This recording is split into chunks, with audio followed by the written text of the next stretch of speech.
There is a reason why, despite the passing of time, despite silence, and despite the decisions you have already made, a certain person still lingers in your mind, like a whisper that refuses to fade. You might have tried everything, changing your environment, keeping yourself busy, even convincing yourself that you have moved on from that story. And yet they return, unbidden, in dreams, in fragments of memory, in a song that plays when you least expect it, or in words casually spoken by others without intention.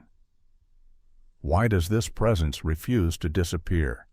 Why does the echo of someone no longer in your life still shape your inner world?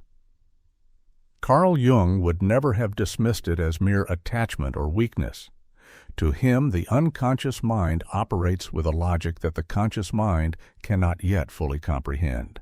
When someone remains deeply engraved within you, it is not necessarily a sign that you should return to them, nor is it proof that love is still alive. Instead, it signals that there is something within yourself that has yet to be seen, acknowledged, or healed, something this person once came to reveal. Jung taught that relationships are never random. Every person who crosses the threshold of our life, and especially those who leave a lasting emotional imprint, serves a psychic function. They act as mirrors, reflecting what we have not yet recognized within ourselves.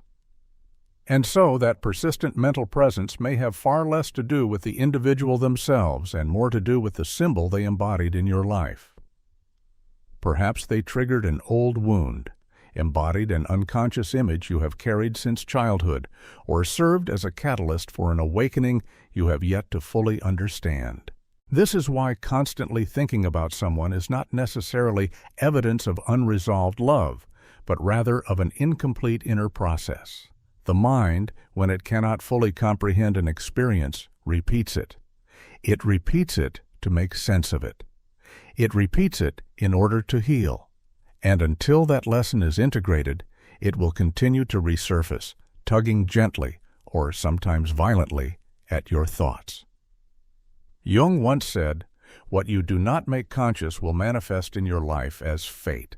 And this is where the haunting begins, not as a curse but as a teacher. Cultures across history have understood this truth, though they may have expressed it differently. In ancient Greek mythology, the spirit of Echo wandered endlessly, repeating fragments of the past because she could not speak her own truth. In East Asian folklore, it was said that restless spirits lingered not because they wished to torment the living, but because their story had not yet been honored or completed. And in our own modern world, science tells us the same thing in different language. Unresolved memories keep firing in the brain because the emotional circuit has not yet found closure. The unconscious, it seems, is relentless not out of cruelty but out of love. It will not allow you to forget until you have faced the meaning. Thinking about someone, therefore, is not them demanding your attention. It is a part of you, illuminated through that relationship, calling out to be seen. And here is where true inner work begins. Not in the act of running away from the memory, not in forcing silence upon the heart, but in listening. Listening with curiosity instead of longing. Because sometimes the person you cannot forget is not the one you need to return to, but the one who returned you to yourself. When a face, a voice, or a memory refuses to leave your mind, it is easy to mistake it for longing. You may tell yourself, "I must still love them. Otherwise, why can't I forget?" But Jung warned us not to confuse persistence with passion. The truth is often far more intimate and unsettling. It is not about them. It is about you. The unconscious does not cling because of desire. It clings because there is unfinished work. It circles back again and again because something within the experience has not yet been integrated. Just as a child repeats a question until they are satisfied with the answer, your psyche replays what remains unresolved. It is not punishment. It is insistence. Think of it this way. The mind is a storyteller that refuses to close a chapter until every symbol, every emotion, every hidden meaning has been absorbed. When it does not fully comprehend an experience, It does what storytellers have done since the dawn of time. It repeats the tale. Sometimes it does so in whispers, a dream, a fleeting scent, a sudden memory. At other times, it shouts through obsession, forcing you to revisit what you would rather bury. Modern psychology echoes this insight. Researchers call it a repetition compulsion, the tendency of people to unconsciously reenact unresolved conflicts. Trauma, grief, and loss do not simply fade with time. Instead, they seek expression, often through recurring thoughts or patterns. And until the truth behind those emotions is faced, the repetition continues. But notice this: the repetition is not cruel. It is instructive. It is the unconscious staging the same scene until you finally stop, look closely, and understand. To think constantly about someone is not evidence of weakness. It is evidence of a lesson still unfolding. Across cultures, this process has been acknowledged in countless ways. Ancient Buddhists described the wheel of samsara, the endless cycle of suffering in which unlearned lessons are lived over and over again. In Christianity, too, there is the idea of carrying one's cross, not as punishment, but as a necessary path toward transformation. In our modern world, we might call it therapy, healing, or self-discovery, but the essence remains the same. What we do not face will return to us again and again. So if someone lives in your mind long after they have left your life, it does not always mean you want them back. It may mean you want yourself back, the part of you that was touched, shaken, or perhaps even lost in that encounter. Your heart is not clinging to a person. It is clinging to an unanswered question. The question is not, how do I erase them? But rather, what is my soul trying to tell me through them? And once you begin to ask that question, not from nostalgia but from deep curiosity, the meaning of their presence shifts. They are no longer just a memory. They are a message. Jung once said that the people who leave the deepest marks on us are not simply companions on the road of life. They are mirrors. When someone enters our world, they bring with them not only their own story, but also a reflection of ours. Their presence illuminates corners of the psyche that we might never have dared to look at alone. Think about it. Why do certain encounters feel like destiny, while others fade into the blur of passing faces? It is because those who remain in our memory often awaken something primal. Perhaps they stirred an old wound, a fear of abandonment rooted in childhood. Perhaps they embodied an image long buried in the unconscious, the healer, the lover, the betrayer, the savior. They are not simply people. They are symbols, archetypes wearing human faces. This is why their memory can feel so overwhelming. It is not their smile or their words alone that haunt us, but the vast universe of meaning they carried. To think of them is to confront something within ourselves, something raw, unprocessed, undeniable. Mythology has always understood this. Consider the story of Narcissus, who fell in love with his own reflection in the water. It was not another person that ensnared him, but an image of himself, beautiful, unreachable, incomplete. Or think of Echo, cursed to repeat the words of others, forever bound to voices that were not her own. These myths are not just stories. They are archetypal truths, showing us that love and longing often reveal more about our own hidden selves than about the other. In a different corner of the world, Eastern philosophy spoke of the same idea. In Taoist thought, relationships are the meeting of yin and yang, forces that balance and reflect one another. To encounter another deeply is to encounter the missing half of ourselves. And so, when a person lingers in your thoughts, the real question is not, why can't I forget them?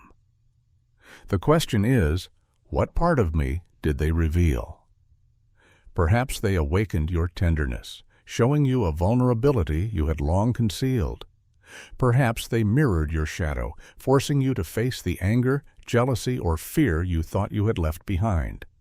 Or perhaps they stood as an ideal, embodying everything you wished you could be, but had not yet become.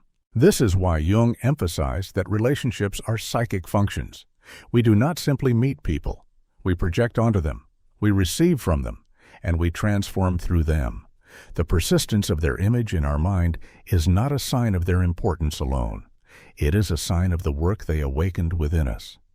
To love, to lose, to remember, it is never just about another person. It is about the mirror they held before us and whether we are ready to see the reflection without turning away. When an emotion is not fully lived, not fully understood, it does not simply vanish. It sinks beneath the surface of consciousness, hardening into what Jung called an energetic knot.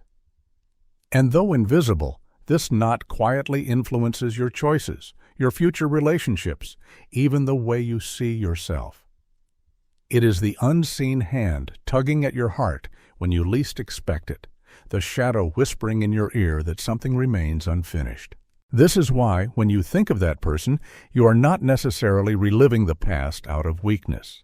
You are touching an old knot, an emotional thread tied tightly around your soul. Each memory is not just a picture of them. It is the tightening of that thread, a reminder that something within you has yet to be untangled. Jung believed that if we do not bring such experiences into awareness, they manifest as fate. In other words, what you refuse to face within yourself will return as repetition, in the same mistakes, the same patterns, the same kinds of people who appear in your life as if by design. The knot remains until it is unbound. This truth is not unique to Jungian psychology. In Hindu and Buddhist traditions, unresolved actions and emotions form karma, binding the soul to cycles of samsara, repetition across lifetimes until the lesson is learned. In the language of family systems, unhealed wounds echo through generations, carried by descendants who repeat what their ancestors left unfinished. And in ancient folklore, spirits linger not to haunt, but because they are tethered to an unfulfilled story. What you resist persists, and often what you keep avoiding is precisely what returns, over and over again, in thought and in dream. Yet here lies the paradox. The knot is not an enemy. It is a signal. It is your psyche telling you, here, this is where healing must happen. To face it is not to reopen a wound, but to allow it finally to breathe.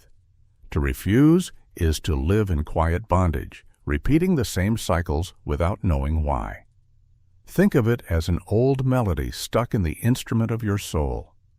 Until the last notes are played with awareness, the song cannot end. That is why memory lingers. That is why the same person, the same pain, keeps returning. Not because you are cursed, but because your unconscious is determined to resolve the music. And so, when you feel the pull of unfinished business, when their image returns like a thread wrapped around your heart, ask yourself, what knot remains within me? What part of my story still waits to be freed? For until that knot is loosened, the past will not let go. There are some bonds that do not dissolve simply because the person has gone. Their presence lingers because they awakened something older, deeper, more universal than ordinary attraction. Jung called this realm the collective unconscious, a vast inner landscape filled with timeless symbols or archetypes that shape the way we love, grieve, and remember. When you think constantly about someone, it may not be the individual that haunts you. It may be the archetype they embodied in your life. Perhaps they appeared as the savior, offering refuge when your world felt uncertain. Or perhaps they carried the aura of the shadow, luring you into forbidden feelings that revealed parts of yourself you had long denied. Some come as the muse, awakening creativity and vision, while others stand as the lover, embodying a promise of union that feels eternal. These figures are not inventions of fantasy. They are patterns woven into the fabric of the human psyche. Across every culture we find their echoes. Dante saw Beatrice not merely as a woman, but as an emblem of divine beauty guiding him toward heaven. In medieval courts, knights adored their unattainable ladies as symbols of purity, not just as flesh and blood companions. And in ancient myths, heroes were driven by archetypal bonds: Paris and Helen, Orpheus and Eurydice, Tristan and Isolde. These stories endured not because of the individuals, but because they spoke to something universal within us. This is why the absence of someone can feel like a missing piece of your very soul. Not because they are irreplaceable as people, but because the symbol they embodied has yet to be integrated. The unconscious continues to summon their image, not as a reminder of loss, but as a call to understand what they represented. Jung warned that unless we become aware of these archetypal forces, they can possess us. We mistake the symbol for the person, believing we cannot live without them, when in truth, what we cannot live without is the meaning they awakened. That meaning does not vanish with their departure. It waits patiently within us, asking to be seen. And so the endless thoughts, the recurring dreams, the sharp pang of memory, these are not chains binding you to the past. They are invitations. They urge you to explore the archetype that was stirred, to ask, was it love, or was it the dream of being saved? Was it desire, or was it the awakening of my shadow? Was it them, or was it the story they carried into my life? The answers are not simple, but they are transformative. For to understand the archetype is to loosen the hold of the memory. It is to reclaim what you projected onto them, and to recognize that the treasure you sought in their presence is, in truth, a treasure within yourself. When someone refuses to leave your mind, it is rarely because your heart is begging for their return. More often, it is because your soul is asking for yours. Jung believed that the unconscious is relentless in this way. It does not want you to reattach to another person, but to retrieve the fragments of yourself that were surrendered in their presence. Perhaps you silenced your voice to keep peace. Perhaps you bent your nature to fit the mold of their world. Perhaps you sacrificed your desires to maintain harmony, believing that love meant shrinking so the other could shine. And even though they are no longer here, the echo of that self-abandonment reverberates. It is not them your unconscious is longing for. It is you, the part of yourself that was left behind in that silent agreement. This is the true essence of the haunting, not a demand to rekindle the past, but a call to come home to yourself. Each thought, each pang of memory, is a flare sent up from the depths of your being saying, "Look here, here is where you left me. Here is where you stopped being whole." Modern life makes this even more complex. In the age of social media, we project not just onto lovers, but onto curated images of them. A smile on their feed becomes a mirror for our longing. A carefully filtered photo awakens archetypes of perfection we can never truly grasp. In such a world, it is easy to confuse the symbol with the reality, to fall in love not with who they are, but with who we imagined them to be. And when the story ends, it is not just the person we lose, it is the fantasy, the idealized self we believed we had found through them. Yet Jung reminds us, the path forward is not to destroy these images, but to integrate them. The memory persists not as torment, but as instruction. The unconscious will not let go until you have reclaimed what you lost, until you can look into the mirror of that relationship and see not them, but yourself. To answer this call is not easy. It requires presence, honesty, and a willingness to sit in silence with the pain. But within that silence lies the doorway to transformation. The moment you recognize that the longing is not for another, but for your own wholeness, the bond begins to shift. It loosens. It releases. Because the truth is, you are not being asked to return to them. You are being asked to return to yourself.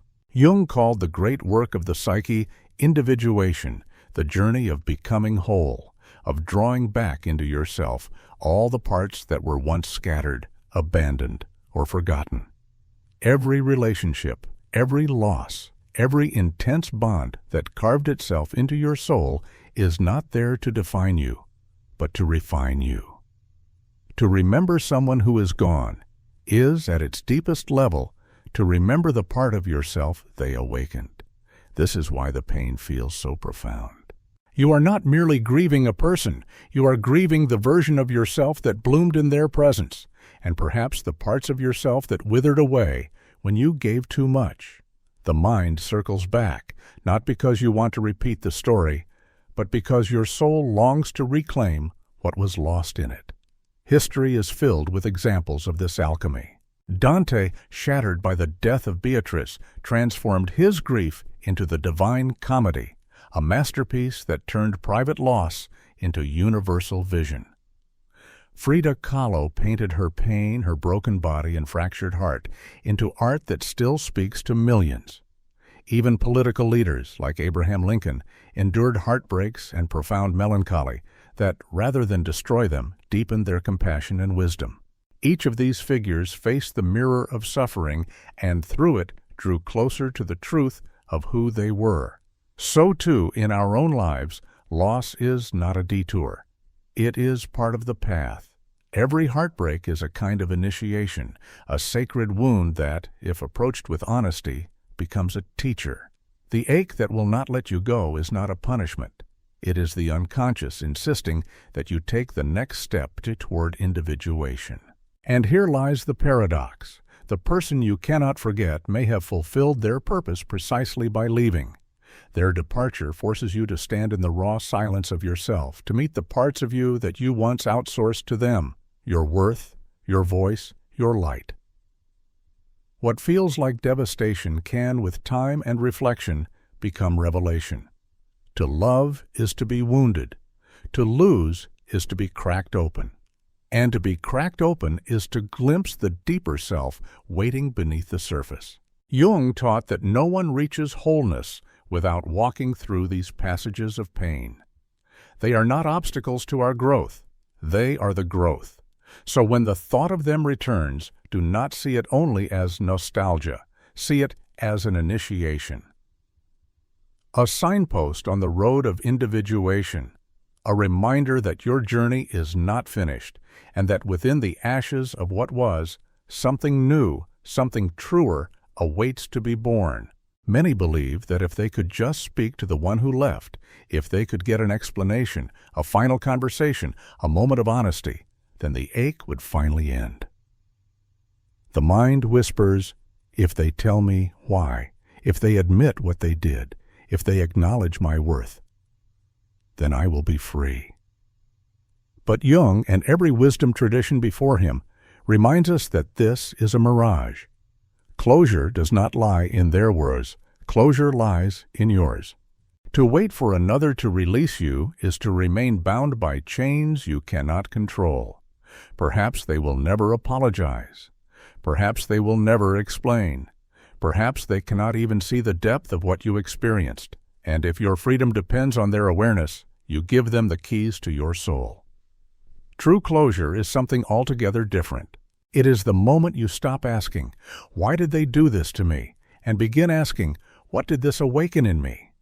It is not about rehearsing their story, but about reclaiming yours. This is why cultures across time have created rituals of farewell. The Japanese once practiced suya, all-night vigils for the departed, not because the dead could hear, but because the living needed to speak their truth aloud. In Mexico, Dia de los Muertos is not about summoning lost souls, but about honoring what remains inside the living. Even in modern psychology, therapists often encourage writing unsent letters, words poured onto paper not for the recipient, but for the self, so that the wound can breathe. These rituals point to the same truth. Closure is not given. It is created. It is an act of inner courage, a willingness to say, this chapter has meaning, but it does not own me anymore. Jung explained that when an emotional experience is not integrated, it becomes a knot in the psyche, repeating in future choices and future loves. But when you face it, when you feel what you resisted, when you release what you carried, the knot loosens. You do not erase the memory. You change your relationship to it. To long for external closure is to wait for the past to heal you, To practice internal closure is to become the healer yourself. And so, when thoughts of that person arise, perhaps the question is not, when will they set me free? But rather, am I willing to set myself free? There comes a moment, quiet, almost unannounced, when the person who once haunted your every thought stops appearing with the same intensity. Not because you forced them out, nor because you replaced them, but because their image has shifted. They are no longer a wound. They are a memory. They are no longer a weight. They are a teacher. This is the alchemy of healing, the transformation of pain into wisdom. To remember without breaking, to look back without longing, to honor what was without clinging to what can never be again. Jung insisted that the unconscious never torments us without reason. Its persistence is always a call to integrate what was fragmented, to retrieve what was lost, to walk a little closer to wholeness. When you reach this stage, you realize something profound. Closure was never about forgetting. It was about understanding. You do not erase the past. You redeem it. You weave it into the tapestry of your life, not as a loose thread that snags and catches, but as part of the larger design that gives meaning to the whole. In this way, even the most painful bonds become sacred. The person you could not stop thinking about becomes less a figure of obsession and more a symbol of initiation. They mark the place in your journey where you were cracked open, where you discovered what you could no longer ignore within yourself. And that discovery becomes part of your legacy, not just for you, but for all those who will one day cross your path and find strength in your transformation. Because healing is never only personal. When you release the weight of the past, you ripple outward. Your courage to face what others run from becomes a light, a signpost that says, you can survive this too, you can grow from this too. This is why Jung reminded us that the journey of individuation is not about isolation, but connection. Every time one person confronts their shadow, integrates their pain, and reclaims their wholeness, it enriches the collective soul of humanity. What once seemed like private torment becomes part of something far larger, a shared story of becoming. So if you find yourself thinking of that person again, do not despair. See it as a reminder, not a regression. A reminder that you are still on the path, still learning, still alive to the work of the soul. And know that the very persistence of those thoughts is not a sign of weakness, but of transformation in progress. Because true freedom is not forgetting. True freedom is remembering with peace. And when that day comes, when the thought of them no longer carries pain but quiet gratitude, you will know the knot has loosened, the lesson has been lived, and the journey has brought you back, at last, to yourself.